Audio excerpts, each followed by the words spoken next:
Obsession and The Backrooms have taken the world by storm.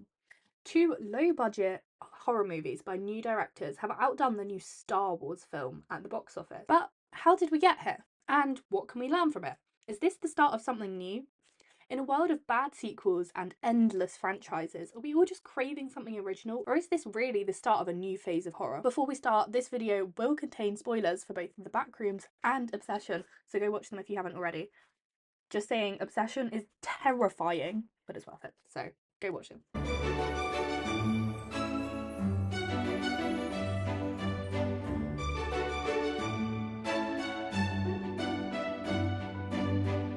Obsession follows the story of Bear, a music store employee who makes a wish that his friend Nikki will love him more than anyone else in the world.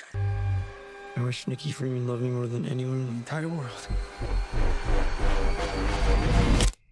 What follows is an exploration of what it means to be obsessed, taking this obsession to whole new levels as she feeds him his cat, traps him in his room, and eventually kills their mutual friends. Intina Rivette certainly brings a lot to the role of Nikki, and her characterization is perfectly portraying the sort of uncanny nature of Nikki. And despite the fact that most of the horror in this film stems from Nikki, we can say that the villain is most certainly Bear. I've seen the One Wish Willow described as a sort of monkey's paw situation, a wish that is determined to always go wrong.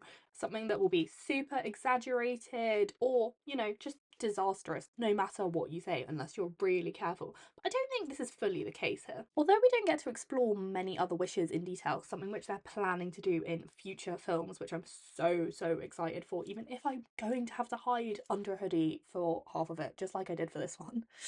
I'm really bad at horror, okay? Like, really bad. But anyway, we see 3 other wishes in the film. The first one is Nikki's, but it's while she's under her sort of possessed state that she's been put in from the One Wish Willow. So I don't think this one really counts. Then we also see Ian's wish, which I'm sorry, but if your best friend comes up to you and is like, this is a wish, please do what I say, and he's like hysterically crying, just listen. Even if you think he's actually gone insane. Like, I'm sorry, if my friends came up to me and were like, I need you to do this for me, like hysterically crying, I would listen to them. Anyway, beyond the point. Ian wishes for $1 billion. You know what he gets? $1 billion in cash, right there in front of him. There's no loophole. It's not like he has $1 billion in some sort of bank account he can't access. It's right there. It's in cash, right in front of him. And alongside Ian, I think we can pretty safely assume that the shopkeeper, when he goes back to buy second One Wish Willow, has also used his wish. I can't remember if they explicitly say it or not, but I'm pretty sure he has, right? I mean, if you're selling them, who wouldn't? And we know there's only one way to end the One Wish Willow, so it can't have gone that bad if he's still here, right? And he seemed to have a pretty nice life running his shop. Didn't seem to be much wrong with it. So I am not sure we can fully call it a monkey's paw, even if Bear's wish did go horribly wrong, but maybe that's what happens when you wish someone loves you more than anyone in the world. No, the problem truly was just Bear, and he shows us this again and again in the film. Like, if you were in this scenario and you did force someone to be in love with you, would you not go tell one of your friends once they start acting crazy? Or, try and cancel the wish instead of just alter it? What's up? I was calling to see if there's a way I can alter a wish. You'd like to cancel your wish? No. It's okay to keep the... I just want to know if I can, like, alter it a little. I'm sorry, we don't really do that. No. Bear does none of this. The real evil in this film definitely lies in Bear's complete control and Nikki's complete loss of autonomy. Like, you could have just bought her the necklace or, confessed when she literally gave you the explicit opportunity to. Or even, spoken to Sarah since, he obviously liked her since he tried to get with her after he already possessed her friend. And it's not just Obsession, it's The Backrooms too. I went to go see The Backrooms with literally 0 context just because it was on and I have an Odeon Limitless pass, so why not? And first of all, let me just say, do not watch that movie if you get motion sick, because oh my god, like, don't get me wrong, I loved the idea of using the 90s camera and the way they mixed it with the blender, like special effects. insane, amazing. But can we like please keep the camera still for a second, because oh my god.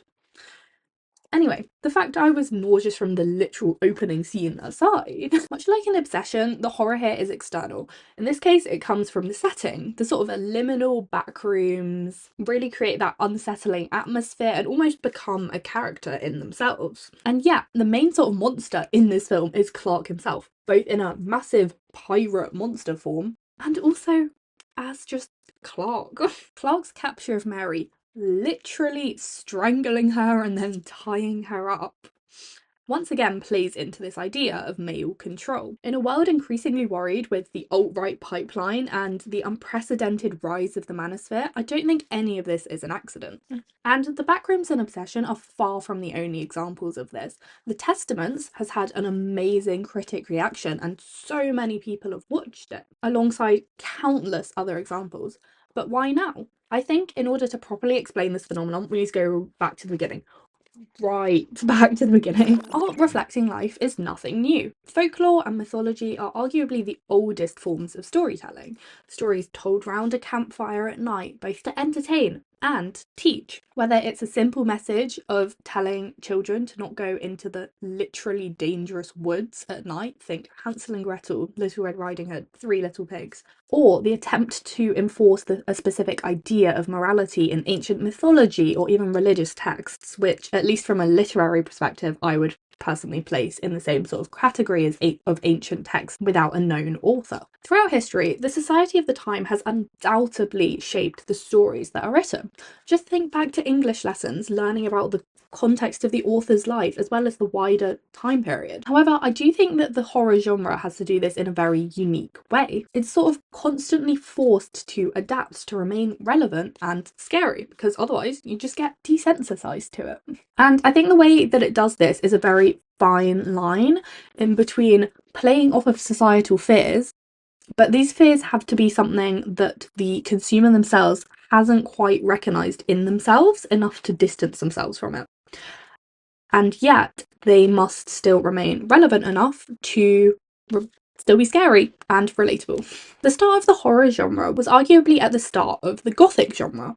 Although I personally would describe horror as more of a subgenre of the gothic, it's impossible to look at the history of one without the other. It's widely agreed upon that the start of the Gothic genre began with the conception of the Gothic novel, the first of it, which was Horace Walpole's The Castle of Otranto in 1764. The original book isn't a particularly interesting read nowadays, but its importance can't be overlooked. From a general sense of haunting and complex family structures present in much of the Gothic genre, to a labyrinthine castle that seemingly comes alive. Sounding familiar yet? The Castle of Otranto set the precedent for the Gothic genre and eventually horror genre that didn't really exist before its time. So if that's the origin of the Gothic, how did we get here? How did we go from a somewhat archaic novel to the internet-led backrooms? I think the most accurate and most interesting way to look at modern horror is with an understanding of what came before it.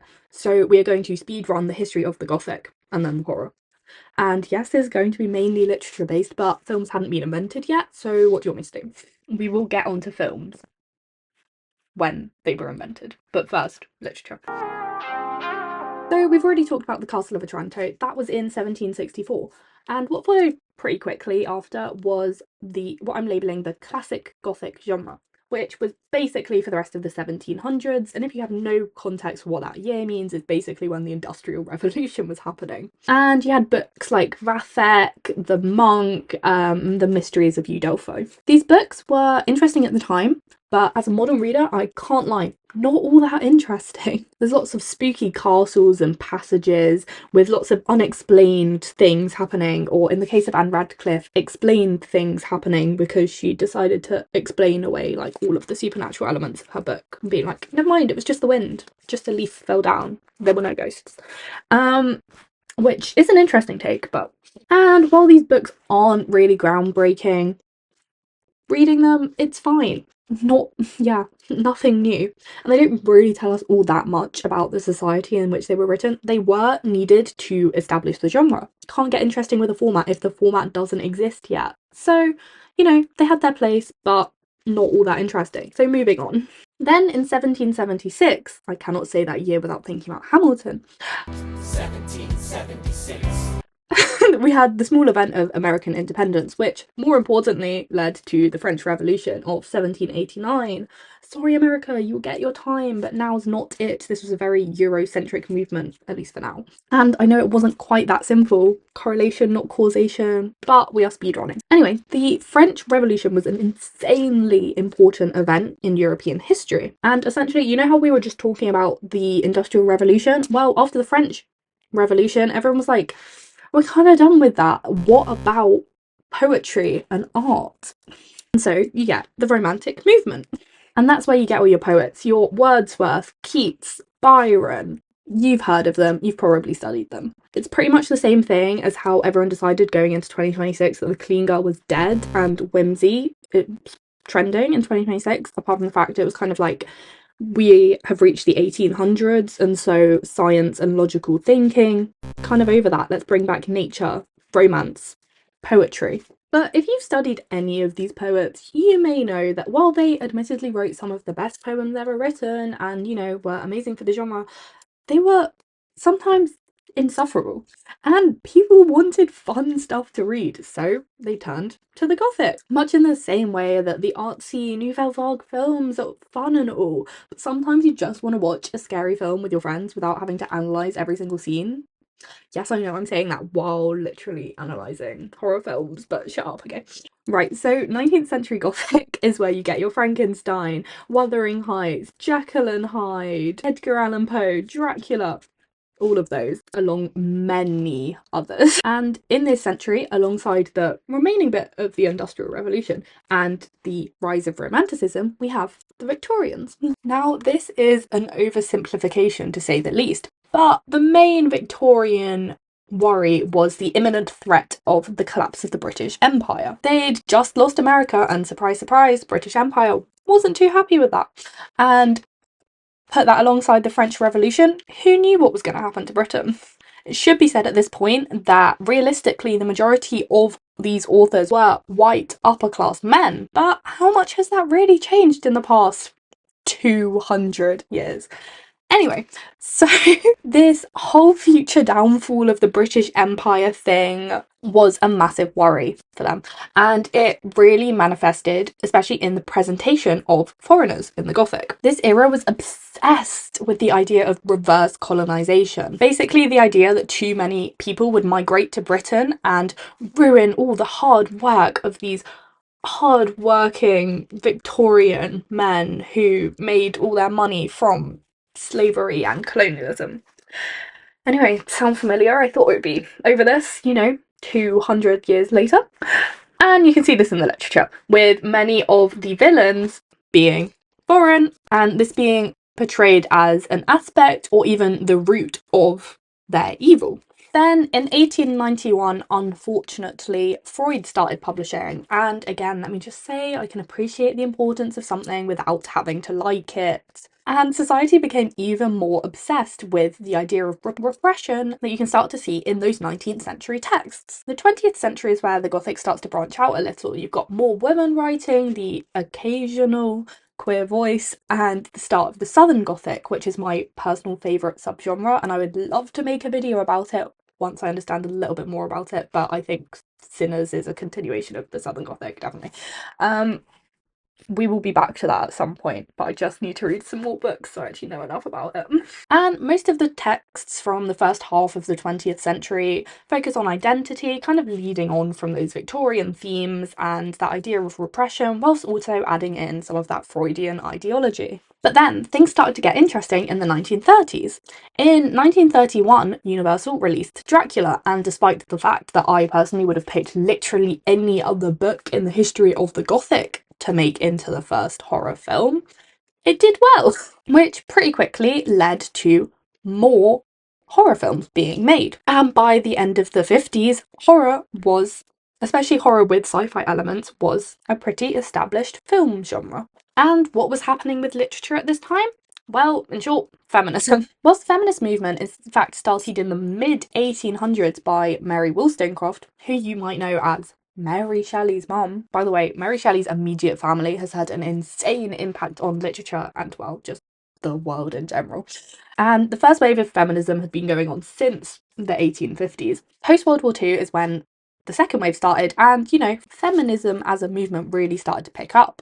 This feminist movement, aimed at redefining and breaking down social structures, is reflected in the literature with, well, broken down social structures, with many works exploring the roles of family, marriage, and religion, which, once again, is pretty similar to what we're seeing now in both literature and film, as people start to talk about the rise in going back to traditional roles within the alt-right and tradwife pipeline. We are nearly back to talking about the present, kind of. Well, we're going to talk about films.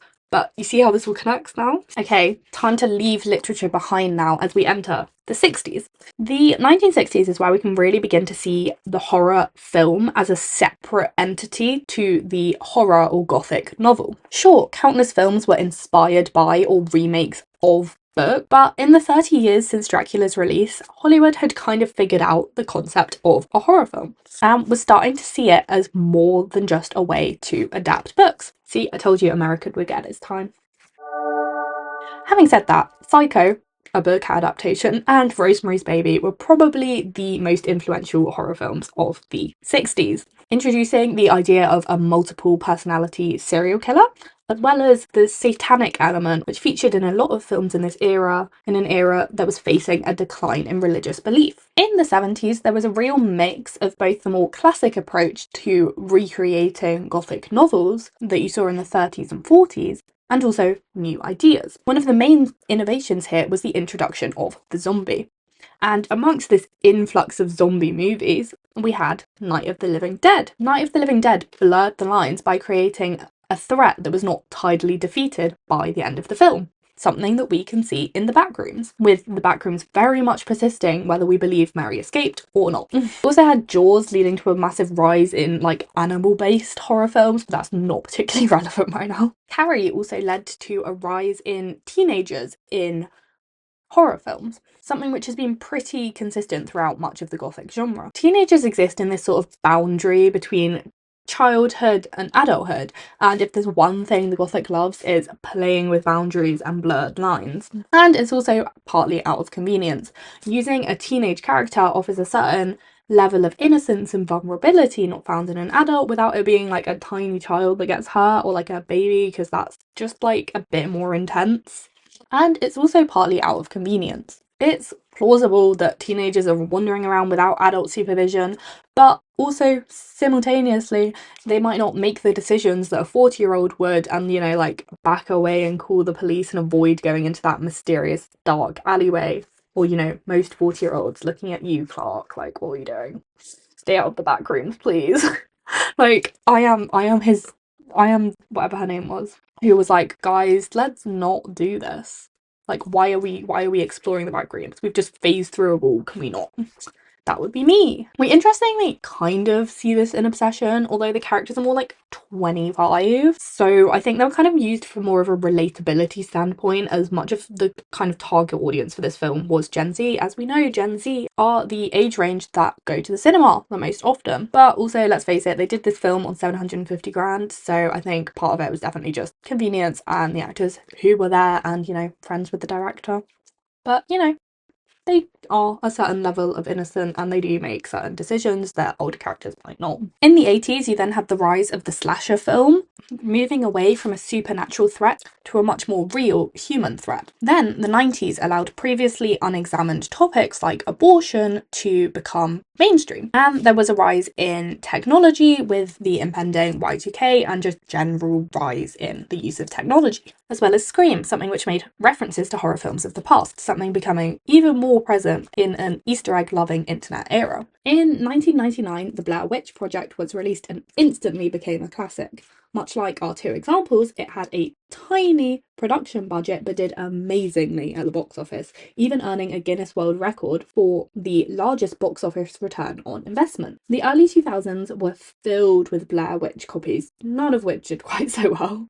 But this, alongside the creation of YouTube in 2007, which was a key player in the stories of both of our example films, led to a rising appreciation of amateur media. The 2000s and 2010s continued pushing boundaries with the new French extremity movement and torture porn genres in particular, reflecting a global post 9/11 pessimism. It also led to the creation of elevated horror, a term used to describe horror with slightly more substance and more to say. Although, is this horror really any different, or is this just that same 18th century snobbery around the gothic resurfacing? It's definitely true that horror is mainly overlooked in award shows. So then we reach the 2020s, which obviously started with a pandemic and lots of pandemic based content to go with it. Since then, so many horror films, like much of the film industry, have simply been sequels or part of never-ending franchises. Like, since when are there 7 Scream films? And quite frankly, audiences, including myself, are getting bored. Horror films need to start doing something new, because how have we reached Scary Movie 6? Where has the originality gone? Is it all just the same recycled tropes over and over again? This isn't new either. It's been happening since 1818 when Jane Austen published Northanger Abbey, a gothic parody, or basically the first version of Scary Movie. So how do you keep things interesting in such a tired film landscape?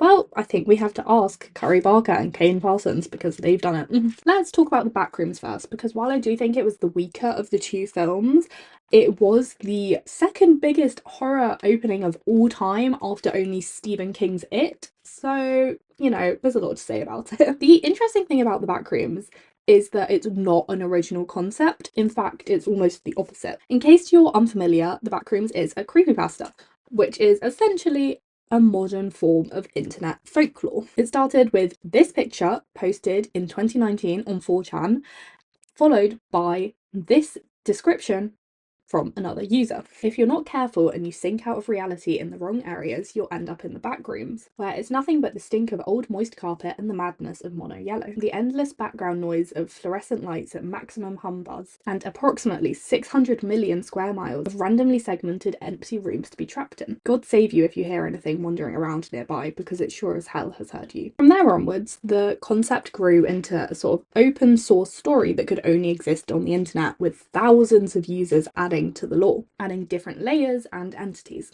Kane Parsons, director of the film, known as Kane Pixels on YouTube, then made a series of short films about the Backrooms, the first of which has over 83 million views. I watched an interview where he described the internet as a way of accelerating the ideas in our shared cultural consciousness, and I think that's the perfect way to describe it. With the majority of Gen Z knowing what the Backrooms are without any official source material or never having watched the film. And this wider shared cultural reference pool allows more explicit explorations of shared cultural fears than might have been possible with earlier generations. But this goes deeper than just the shared Backrooms knowledge. We've already established that Clark is the problem, but why is this?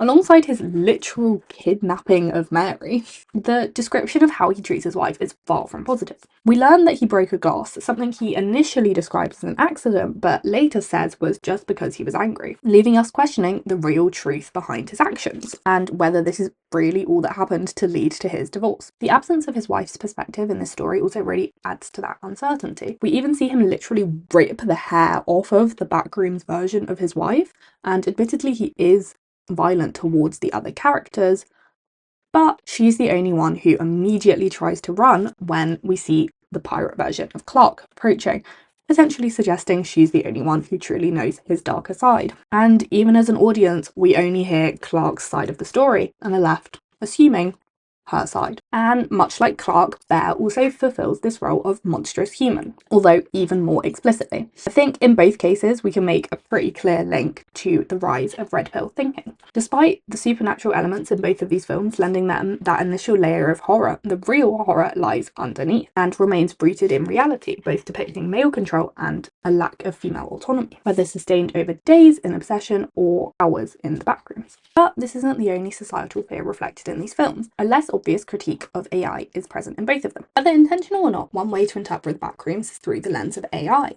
with the failed copies of both rooms and people very reminiscent of AI's attempt to draw a hand, for example. Obsession is also really interesting in the way it references AI. Early in the film, we see Bear use AI for research when he's trying to research the effects of And then later in the film, during a montage, we see a seemingly AI generated portrait of Bear and Nikki together. I think the role of the portrait is definitely much easier to identify, as it definitely adds to the sort of uncanny, human nature of their obsessive relationship. However, the choice to have Bear use AI is more nebulous and open to interpretation. It's also interesting that the creators chose not to generate this portrait, but rather have an artist imitate the style of AI, and that Obsession contains a post-credit message that the film should not be used to train AI, whether that's enforceable or not. And I really think that solidifies this idea of AI as a threat, even subconsciously, rather than being depicted as an everyday part of life in the film. So in conclusion, I do think that these films mark a shift in the horror genre, as well as reflecting the anxieties of a younger modern audience. It's also really interesting to see how new directors are gaining inspiration, both from older gothic texts, old horror films, and even horror games. I know that The Backrooms reminded me a lot of Poppy Playtime, especially in the chase sequences and with the cardboard cutouts. And, you know, The Backrooms itself is a game. In an internet-containing world, it's fascinating to see how the directors have had access to such a wide variety of source material to gain inspiration from in order to create a new original. So I think that this will start a new phase in the genre of horror, fulfilling that craving both for horror and original stories in film at the moment, something which we really saw with the popularity of both Sinners and Weapons last year.